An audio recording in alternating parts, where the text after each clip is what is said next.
नमस्कार, आप सभी का स्वागत है। आपके साथ मैं हूं स्वप्निल। आज शनि जयंती है। हिंदू पंचांग के अनुसार हर वर्ष ज्येष्ठ माह की कृष्ण पक्ष की अमावस्या तिथि पर भगवान शनि का जन्मोत्सव मनाया जाता है।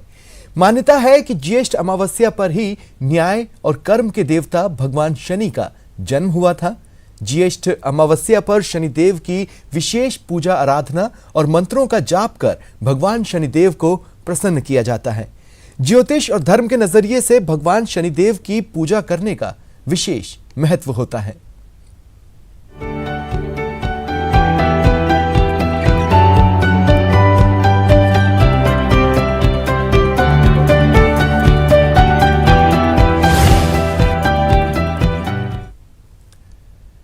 और मेरे साथ कुछ गेस्ट जुड़ रहे हैं। डॉक्टर विनोद शास्त्री ज्योतिषाचार्य हैं, Deepti Sharma ji tarot card reader हैं। आप दोनों का स्वागत करता हूं न्यूज़ 18 राजस्थान पर। डॉक्टर विनोद शास्त्री, आपसे शुरुआत करना चाहता हूं। शास्त्री जी, सबसे पहले तो यही कि आज जो संयोग है, हमारे दर्शकों को अगर आप थोड़ा बताएंगे कि आज क्यों इतना खास है तो वो भी समझ पाएंगे। ज्येष्ठ का महीना भारतीय संस्कृति में, भारतीय धर्मशास्त्र में बहुत महत्वपूर्ण होता है, क्योंकि इसका नाम ही ज्येष्ठ है। ये सबसे बड़ा है, सबसे महत्वपूर्ण होता है। और इसकी अमावस्या, और फिर वो अमावस्या जो सोमवती अमावस्या हो गई, और उस अमावस्या को दो तीन तीन पर्व विशेष रूप से होते हैं कि जैसा अभी आपने बताया शनि जयंती है, इसी के साथ साथ वट सावित्री व्रत है और सोमवती अमावस्या है। ये इस तरह के तीन एक साथ आने से ये बहुत महत्वपूर्ण दिन हो जाता है। भगवान शनिदेव अपने आप में सारे ग्रहों में न्याय के देवता माने जाते हैं और सूर्य के पुत्र माने जाते हैं, लेकिन सूर्य के शत्रु भी माने जाते हैं, क्योंकि दोनों पिता पुत्र में नहीं बनती है। और उसके पीछे एक कथा है, पौराणिक कथा, कि सूर्य का जो विवाह हुआ तो संज्ञा नाम की उनकी पत्नी थी, उससे उनका विवाह हुआ और संज्ञा के 3 पुत्र हुए, मनु, एक यमराज और यमुना जी। तो वो जब दक्ष की कन्या थी तो संज्ञा जी ने अपने पिता को जाके कहा, क्योंकि सूर्य का तेज वो बहुत सहन नहीं कर पाती थी, इसलिए उन्होंने जाके कहा बड़े प्यार से कि पिताजी आपने बहुत अच्छा विवाह किया, लेकिन उनका तेज मुझसे सहन नहीं किया जाता है। तो पिता ने उसको सामान्य रूप से लिया, बेटे कुछ नहीं, धीरे धीरे सब ठीक हो जाएगा। लेकिन जब उसको बहुत परेशानी रहती थी तो अपने तपोबल से संज्ञा ने एक दूसरी एक छाया का अवतरण करा दिया, छाया को उत्पन्न कर दिया। छाया नाम के जो दूसरी अपनी पत्नी, उनकी स्त्री के रूप में ही उसको उसका नाम सवर्णा रखा। और उस सवर्णा से शनिदेव पैदा हुए। जब शनिदेव भगवान सूर्य की ही संतान थी, तो भगवान सूर्य ने जब शनिदेव को देखा तो उन्होंने अपना पुत्र मानने से मना कर दिया, क्योंकि वो तो उनकी सौतन थी, वो अपनी पत्नी से तो हुए नहीं थे, तो उन्होंने अपने पुत्र के रूप में मानने से मना कर दिया। तो भगवान शनिदेव शिव जी के पास गए और उन्होंने सूर्य पर दृष्टि दी। तो सूर्य पर दृष्टि देते ही ग्रहण हो गया उनको और काले हो गए सूर्य भगवान। सूर्य भगवान भी परेशान हुए और उसके बाद में भी नहीं माने, तो भगवान शिव ने फिर उनको समझाया कि ये तुम्हारा पुत्र ही है, इसको मानो। और उसके बाद में भगवान सूर्य ने क्षमा मांगी और उसको शनि को अपना पुत्र माना। और शनि का जो प्रादुर्भाव हुआ था वो ज्येष्ठ कृष्णा पूर्णिमा अमावस्या के दिन हुआ था, इसलिए ये शनि का जो जयंती मनाई जाती है, शनि की अमावस्या मनाई जाती है, ये बहुत महत्वपूर्ण हो जाती है भारतीय धर्मशास्त्र में, भारतीय शास्त्री जी, देखिए मैं यहाँ पर कहना चाहता हूँ कि शनिदेव को लेकर ना लोगों के मन में भ्रांतियां भी हैं और डर भी होता है। शनिदेव अगर, लेकिन ये भी है कि न्याय के देवता का डर नहीं हो तो फिर किसका डर हो। तो इसलिए वो डर एक तरह से अच्छा भी है, लेकिन लोग ये भूल जाते हैं कि गलतियों पर वो दंड तो देंगे ही, लेकिन कृपा भी बरसाएंगे। अब आज का दिन तो बेहद खास है, हो सकता है कृपा बरसा दें। क्या तरीके भक्त अपना सकते हैं आज के दिन?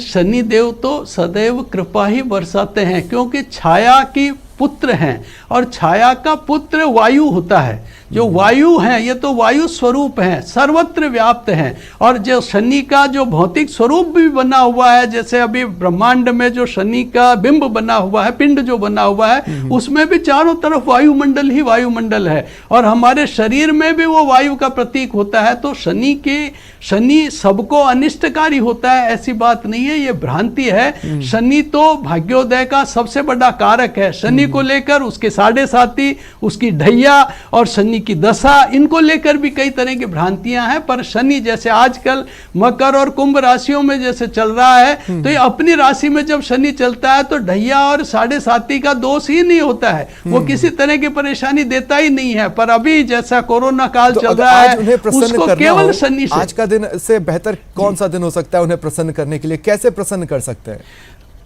शनि भगवान को प्रसन्न करने के लिए जल का दान, गरीबों को अन्नदान और जितना भी वस्त्र आदि का दान दिया जाता है उससे भगवान शनि प्रसन्न होते हैं। और शनि तो तेल दान दिया जाए, यदि किसी निर्धन को तेल दान दिया जाए, निर्धन जो जिसको आवश्यकता है उसको यदि तेल का दान दिया जाए, तैलीय पदार्थों का दान दिया जाए, तिल का दान दिया जाए, तिल के साथ में यदि पीपल का, तिल के जल में तिल मिला करके पीपल को तर्पण किया जाए, पीपल को अर्पण किया जाए, तो भगवान प्रसन्न होते हैं। और जो शनि के लिए ही वट सावित्री व्रत में भी जैसे वट वृक्ष की पूजा की जाए, उसे भी भगवान शनि प्रसन्न होते हैं, क्योंकि ब्रह्मा विष्णु महेश तीनों देवता वहां पर उस वट वृक्ष की मूल में विराजमान रहते हैं, इसलिए शनि वहां से भी प्रसन्न होते हैं।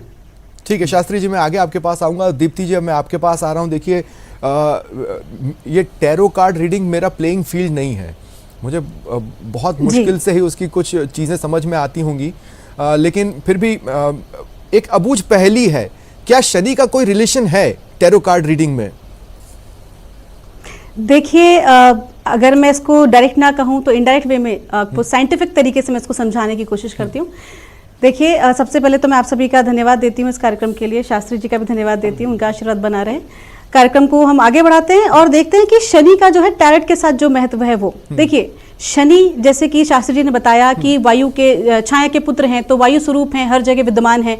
तो हमारा जो आभा मंडल है, कहीं ना कहीं हमारा जो आभा मंडल है, जैसे कि शनि जिस तरह से रिजेंबल करते हैं, उनके चारों तरफ वायु एक सर्कुलर मोमेंट में है, ठीक उसी तरीके से हमारे चारों तरफ हमारा आभा मंडल है। तो जो भी हम कर्म करते हैं, जैसे कि हमने विज्ञान में पढ़ा है, न्यूटन का लॉ है, every action has a similar reaction, ठीक उसी प्रकार से हम जो भी कर्म करते हैं उसकी अपनी एक प्रतिक्रिया होती है, ठीक है। तो वो जो प्रतिक्रिया है वो एक ऊर्जा का ही रूप है। हम जो कर्म कर रहे हैं वो भी ऊर्जा के फलस्वरूप है, उसकी जो प्रतिक्रिया है वो भी उसका ऊर्जा रूप है। तो वही ऊर्जा रूप हमारे आभा मंडल में आ जाता है। और जिस प्रकार की हमारा आभा मंडल होता है, जिस प्रकार की हमारी ऊर्जाएं होती हैं, हमारी संवेदनाएं होती हैं, ठीक उसी प्रकार की घटनाओं को, ठीक उसी प्रकार के लोगों को हम अपनी तरफ आकर्षित करते हैं। तो स्वाभाविक सी बात है, शनि महाराज जो हैं वो न्याय के देव हैं। तो अगर कोई भी व्यक्ति, कहते हैं ना परमात्मा से कोई नहीं बच पाया है, अगर कोई अकेला कोई कार्य कर भी रहा है, गलत काम कर भी रहा है, सोचता है किसी ने नहीं देखा, लेकिन हम कहते हैं ना परमात्मा ने देखा। वो कहीं ना कहीं जो हम कर्म कर रहे हैं उसके जो ऊर्जा का जो प्रतिरूप है वो हमारे ही आभा मंडल में चारों तरफ विद्यमान है। मैं उसी को शनि कहना चाहूंगी इस वक्त, इसलिए कहना चाहूंगी। मान लीजिए, मुझे समझाइए, मेरे दर्शकों को भी समझाइए दीप्ति जी, जैसे आज का दिन बेहद खास है, तो आज के दिन के लिए तो टैरो कार्ड रीडिंग से अगर हम कोई प्रेडिक्शन भी करते हैं या किसी चीज को एनालिसिस करने की भी कोशिश करते हैं, वो तो सब बम ही होगा, मंगल ही होगा आज के दिन का टैरो कार्ड रीडिंग। देखिए, मैं ऐसा नहीं कह रही कि सब मंगल ही मंगल होगा, क्योंकि अभी तो मेन 4 जो है राशियां, उनके ऊपर बहुत अच्छी दृष्टि है शनि की आज। बाकी की देखिए, कहीं ना क्या होता है ना कि जो भी यहाँ पर हम केवल एक पर्टिकुलर राशि की बात नहीं करेंगे, हम किसी एक व्यक्ति के टैरेट कार्ड की रीडिंग की बात नहीं करेंगे, हम यहाँ ओवरऑल बात करेंगे। ओवरऑल यहाँ पर बात आती है हर एक इंडिविजुअल पर्सन की। यहाँ पर केवल एक राशि या एक नंबर, जैसे कि हम रोज अपना कार्यक्रम करते हैं न्यूमेरिक की सहायता से, मूलांक, मैं यहाँ पर केवल एक मूलांक की बात नहीं कर रही हूँ, मैं यहाँ पर हर किसी व्यक्ति की बात कर रही हूँ। Each and everybody has a different energy field. हर किसी व्यक्ति का अपना एक ऊर्जा क्षेत्र है। एक ऊर्जा क्षेत्र तो सामान्य ऊर्जा है जो हमें ब्रह्मांड से मिल रही है, ग्रहों की दृष्टि हमारे ऊपर पड़ रही है, उस चीज का ऊर्जा बन रही है। और साथ ही साथ हमारे अपने कर्मों के अनुसार, हमारे अपने पूजा पाठ के अनुसार हमारी भी अपनी पर्सनल ऊर्जाएं होती हैं। तो ये दोनों का जो कॉन्ट्राडिक्टरी होता है, उसका इफेक्ट हमारे ऊपर क्लियर आता है। आज का दिन बहुत ही महत्वपूर्ण है क्योंकि आज 3 मुख्य त्योहार माने गए हैं। एक अपना हो गया सोमवती अमावस्या है आज के दिन, क्योंकि सोमवार के दिन अमावस पड़ रही है, बहुत ही महत्वपूर्ण होती है। भगवान शिव की जो है आराधना बहुत मुख्य मानी गई है। फिर हमारे शनि जयंती है आज, उसके बारे में तो शास्त्री जी ने सारी व्याख्या दी है। साथ ही साथ वट सावित्री वृक्ष भी है, व्रत भी है आज। और आपको पता है ये तीनों ही चीजें ना संकल्प सिद्धि और ज्ञान सिद्धि का बहुत बड़ा उदाहरण है। हमारे जो पौराणिक, हमारे जो विद्वान रहे हैं, वो शास्त्री जो रहे हैं, वो इतना। एक चीज और दीप्ति जी, अगर सॉरी मैं आपको बीच में टोक रहा हूं, लेकिन एकाएक एक सवाल आया दिमाग में। देखिए हमारे जो धर्म है, ग्रंथ हैं, वो हमें रास्ता भी दिखाते हैं। अगर हम किसी मुसीबत में हो, या जैसे मान लीजिए अब शनि की 7.5 की जैसे बात हुई थी, तो मुझे ये रास्ते दिखाए जाते हैं। धर्म मुझे ये बताता है कि मुझे आगे कैसे बढ़ना है, कैसे प्रसन्न करना है और चीजों को कम करना है। क्या टैरो कार्ड रीडिंग भी इस तरह आगे के रास्ते से कुछ सजेस्ट करता है, या वो ये ऐसा कुछ बताता है कि हम किस पद्धति से शनि को अप्रोच करें, आज के दिन को अप्रोच करें? बिल्कुल बिल्कुल, आप बिल्कुल टैरेट कार्ड बताता है। देखिए कार्ड्स जो हैं वो भी क्या है, वो एक प्रकार का टूल ही तो है। जिस प्रकार हम अन्य विद्याओं की बात करते हैं, ठीक उसी प्रकार टैरो भी एक प्रकार की विद्या है। ब्रह्मांड तो एक ही है ना, उस ब्रह्मांड को समझने के लिए और जानने के लिए अलग अलग विद्याएं हैं। जिस व्यक्ति को जो सूट करता है, जिसके हृदय के करीब लगता है, वो उस विद्या की तरफ आगे बढ़ जाते हैं। तो एक तरह से मंजिल एक ही है, मार्ग अलग अलग हैं। तो अगर हम अलग अलग मार्गों की बात करें तो टैरेट में भी जो गाइडेंसेस आती हैं, टैरेट में जब गाइडेंसेस आती हैं, जजमेंट का कार्ड आता है या हित्रोफेंट का कार्ड आता है, पेंटेकल्स का कार्ड आता है, वो सारे कार्ड्स जो हैं कहीं ना कहीं इशारा करते हैं किस तरफ आपकी ऊर्जाओं को ठीक करना। ऊर्जाएं ठीक कैसे होंगी? जब हमारे कर्म ठीक होंगे। हर चीज जो है मुख्यतः हमारे कर्म का सिद्धांत यहाँ पर जो है टैरेट बताता है। एक होता है प्रारब्ध कर्म, जो हम पहले से लेकर आ रहे हैं, जो होनी है वो होके ही रहेगी। लेकिन यदि हम पूजा पाठ ध्यान आराधना में होते हैं, हम क्योंकि शनि जो है न्याय के देवता हैं, यदि हम शनि की उपासना करते हैं, या फिर हम जो है हनुमान जी की उपासना करते हैं, या हम जो है महादेव की उपासना करते हैं, तो कहीं ना कहीं जो हमारी समस्याएं होती हैं वो कम हो जाती हैं। उनकी जो डेंसिटी है वो प्रभाव कम हो जाता है, दुष्प्रभाव कम हो जाता है। ठीक है दीप्ति जी, मैं आगे आपके पास आता हूं। शास्त्री जी देखिए, अब मान लीजिए कि 2 पंडित जी या 2 ज्योतिषाचार्य बैठे हो, तो उनमें शास्त्रार्थ हो सकता है। लेकिन मेरे जैसा व्यक्ति, आप जैसी पर्सनालिटीज के साथ बैठे, तो वो होता है ना कि ज्ञान की गंगा एक ही दिशा में बहेगी। हम अज्ञान की तरफ बैठे रहेंगे, अज्ञानी की तरह, और आपकी बातों को सुनकर समझने की, आत्मसात करने की कोशिश करेंगे। अब देखिए, किसी वक्त मुझसे ये कहा गया था कि शनि के किसी भी उपाय को करने से पहले ये पता कर ले कि कुंडली में शनि की दशा क्या है, स्थान क्या है, भाव की स्थिति क्या है। अब ये बात तो मुझे समझ में नहीं आई, लेकिन मान लीजिए आज मुझे शनि को प्रसन्न करना है, आज विशेष संयोग के दिन, तो क्या इस तरह की भी बारीकियों का ध्यान रखना है, या आज तो उनका दिन है, आज तो हर तरह से ही प्रसन्न हो जाएंगे? वैसे देखिए, जो ग्रह हैं वैसे सभी प्रसन्न रहते हैं। ये हमें भ्रांति रहती है कि कोई रुष्ट है, कोई अनिष्ट है, सभी ठीक रहते हैं, पर उनके कॉम्बिनेशन समय के साथ साथ कई बार अच्छे परिणाम नहीं देते।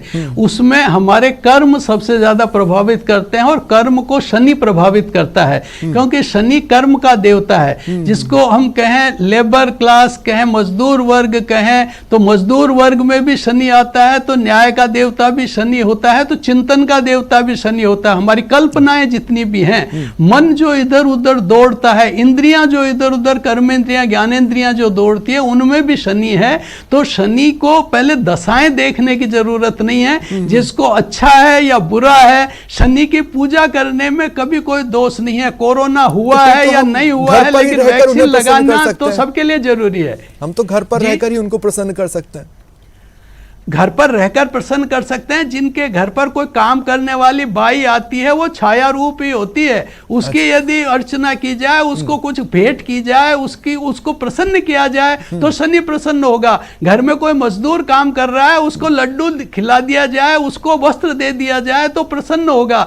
किसी बच्चों को यदि कोई लोहे के इंस्ट्रूमेंट दे दिया जाए, कहीं भी कोई जैसे ये रेखा गणित की जो सामान आने वाले हैं, वो बच्चों को दे दिए जाए शिक्षा के दृष्टि से, तो वहां भी शनि प्रसन्न होगा। शनि बच्चों से भी प्रसन्न होता है। शनि बुजुर्गों की सेवा की जाए, खास तौर से घर में यदि बुजुर्ग हैं और वृद्ध रूप में होता है शनि, तो घर में यदि बुजुर्ग है, कोई रोगी है, तो उसकी सेवा की जाए, अपंग की सहायता की जाए, तो असहाय की सहायता की जाए, तो शनि बहुत प्रसन्न होगा। जीवन में कभी कष्ट आएगा ही नहीं। तो आज का दिन तो ऐसा है। शास्त्री जी, ऐसा तो है नहीं कि हर चीज जो करें और उससे वो प्रसन्न हो जाए।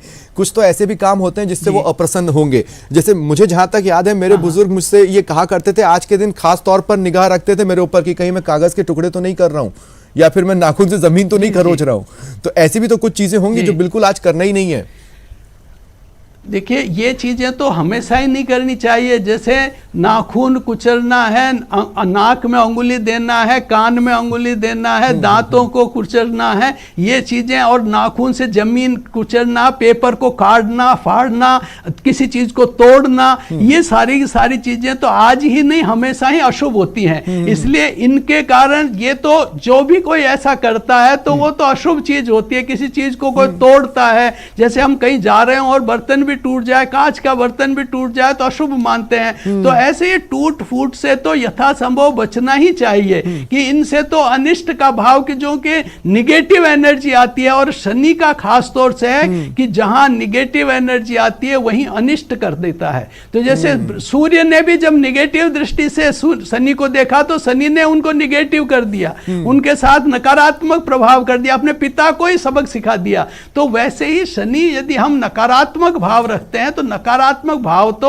आज ही नहीं कभी भी नहीं रखना चाहिए। और मैं जोड़ना चाहता हूं, हालांकि मुझे नहीं पता मैं कितना सही हूं, लेकिन मांस मदिरा से भी आज के दिन जितना हो सके बचना ही चाहिए। लेकिन दीप्ति जी, उसी सवाल पर आपके पास आ रहा हूं, क्योंकि मैंने जैसे सवाल पूछा आप कुछ कहना चाह रही थी तुरंत ही, तो पहले आप बोले फिर मैं आगे पूछता हूं। देखिए, एकदम साधारण तरीके से समझने की कोशिश करते हैं शनि को। शनि के प्रति ना बहुत सा भय व्याप्त है लोगों के भीतर, और हम चूंकि यहाँ पर आप हमसे प्रश्न पूछ रहे हैं तो ये हमारी जिम्मेदारी बनती है कि हम आपको इसका सटीक जवाब दे सकें, और एक ऐसा जवाब दें जिससे जन साधारण में भय व्याप्त ना हो, बल्कि सही ज्ञान की प्राप्ति जन साधारण को हो। तो सबसे पहली बात, शनि से भय खाने की जरूरत नहीं है। ठीक है, आप इसको यूं समझ लीजिए कि एक प्रकार से आप कोई भी जो अधर्म का कार्य कर रहे हैं, कोई भी ऐसा कार्य जो कि प्रकृति के विरुद्ध है, जैसे कि आपके पूर्वजों ने आपसे कहा कि भाई आप जो है धरती को मत नोचिए, है ना, खरोचिए। साधारण सी बात है कि जो नाखून है वो शनि का प्रतीक माना गया है, और आप धरती को कहीं ना कहीं उसको खरोच रहे हैं। तो धरती माँ यानी कि मदर अर्थ को, जिस मदर अर्थ, जो धरती माँ हमें इतना कुछ प्रदान करती है, अगर हम उसको किसी भी प्रकार से चोट पहुंचाएं, अगर वो किसी अच्छे कार्य के लिए नहीं है, तो जिसका परिणाम अच्छा नहीं आ रहा है, तो अगर हम पेड़ लगाने के लिए थोड़ी खोदते हैं या खेती करने के लिए खोदते हैं तो माँ स्वयं भी अपन को प्रसन्नता देती हैं, सब कुछ प्रदान करती हैं। लेकिन अगर हम उन्हें किसी प्रकार की चोट पहुंचा रहे हैं या स्वाभाविक रूप से कागज फाड़ रहे हैं, तो कागज भी किस चीज से बनता है? पेड़ों से हमें प्राप्त होता है। कहीं ना कहीं प्रकृति का या किसी भी चीज का आप धर्म की हानि करेंगे किसी भी रूप में, यदि किसी का अपमान करके या किसी भी प्रकार। और देखिए, हमारे पूर्वज कितने समझदार थे जो ये व्रत बनाए गए, ये तीज त्योहार बनाए गए, लेकिन उन सब के पीछे के कारण आप क्रॉस नहीं कर रहा हूं, लेकिन मैं आपने जैसे कहा ना कि शनि जी को लेकर एक डर है, तो डर क्यों नहीं होगा? आप बताइए। हम आज के दिन या किसी शनिवार के दिन मार्केट में निकलते हैं तो एक कटोरी में शनि महाराज को रखकर तेल में डुबाकर हमारे सामने कोई ना कोई आता है और हमसे बोलता है कि भाई पैसे चढ़ाओ, नहीं चढ़ाओगे तो ऐसा हो जाएगा। अब जिस तरह की हमारी बुद्धि, हमें तो लगता है हो सकता है हो जाएगा, हम आगे नहीं, मैं तो कभी भी, देखिए मेरी बात समझिए, जो नीडी है, जो वाकई में जिसको जरूरत है, आप अपने इर्द गिर्द देखिए, उनकी वाकई में सहायता कीजिए। लेकिन अगर आपको कोई धर्म के नाम पर आपको डराकर, आपके इष्ट देव परमात्मा की तस्वीरें दिखाकर अगर आपको डराकर अगर आपसे कोई धन प्राप्त करने की कोशिश कर रहा है, तो ये अपने आप में अधर्म है। तो अगर आप उसको सपोर्ट करेंगे तो आप उस अधर्म को बढ़ावा दे रहे हैं। बिल्कुल न्याय के देव हैं। तो कहीं ना कहीं आज उस व्यक्ति की, अगर ये देखिए, हमें शनि धर्म सिखा रहे हैं, हमें ये सिखा रहे हैं कि हमें हर व्यक्ति के साथ अच्छा व्यवहार करना है। ये बात सत्य है कि जो आपसे आपके अंडर में जो लोग काम कर रहे हैं, फिर वो चाहे आपकी मेड हो, चाहे वो और कोई भी कार्य कर रहे हैं, ऐसे सेवकों की या किसी भी लोगों की आपको हमेशा सम्मान करना चाहिए। शनि सबका सम्मान करना सिखा रहे हैं। ये हमारे पूर्वजों ने हमें दिया है कि इस प्रकार से हम जो है एक सकारात्मक ऊर्जा का निर्माण करेंगे, हम दिव्य ऊर्जाओं के बीच में रहेंगे। जब हम हर किसी का सम्मान करेंगे, हर किसी को प्रेम और करुणा की दृष्टि से देखेंगे, तो कभी भी कोई अधर्म नहीं हो सकता है। और यदि प्रारब्ध कर्म के अनुसार कोई हानि होनी लिखी भी है, तो कहते हैं ना कि होनी तो होके रहती है, लेकिन बड़ी से बड़ी परेशानी छोटी सी एकदम खरोंच से निकल जाती है। तो उस प्रकार से शनिदेव की कृपा दृष्टि हमारे ऊपर, हम इसको नकारात्मक नहीं कहेंगे। नकारात्मक किन लोगों के लिए है?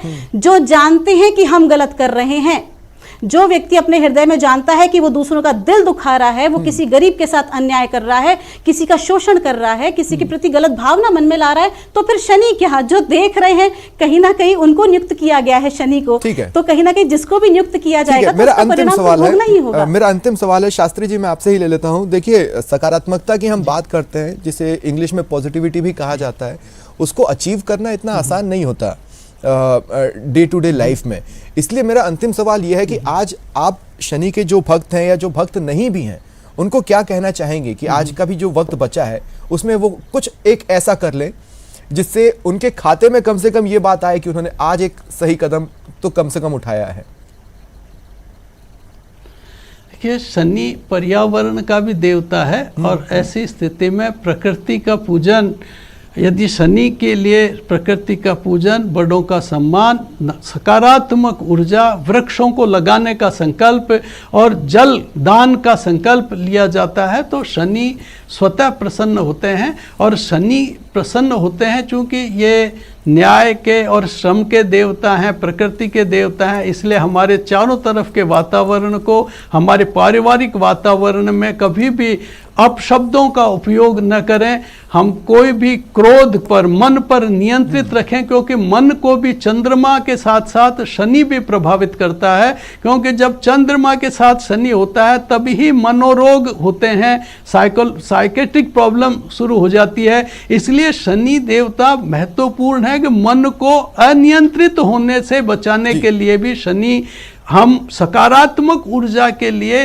दान, पुण्य और सकारात्मक चिंतन करके सभी के साथ में सौहार्दपूर्ण व्यवहार करें तो शनि स्वतः प्रसन्न होंगे। और आज का दिन इस संकल्प के लिए, केवल आज ही करने के लिए नहीं, आज ये संकल्प लेकर के हम पूरे वर्ष भर और जीवन भर यदि करने का संकल्प लें तो शनि सदैव प्रसन्न रहेंगे और कैसी भी स्थिति में हो कुंडली में शनि, वो अनिष्ट होगा ही नहीं। चलिए, दीप्ति जी और शास्त्री जी, आप दोनों का बहुत बहुत धन्यवाद मेरे साथ जुड़ने के लिए और इस बातचीत में शामिल होने के लिए, क्योंकि आपसे जितनी भी जानकारियां मिली, मुझे पूरी उम्मीद है कि आज का दिन कई लोगों के लिए बहुत खुशनुमा होने वाला है। बहुत बहुत शुक्रिया आप सभी का मेरे साथ जुड़ने के लिए भी। नमस्कार।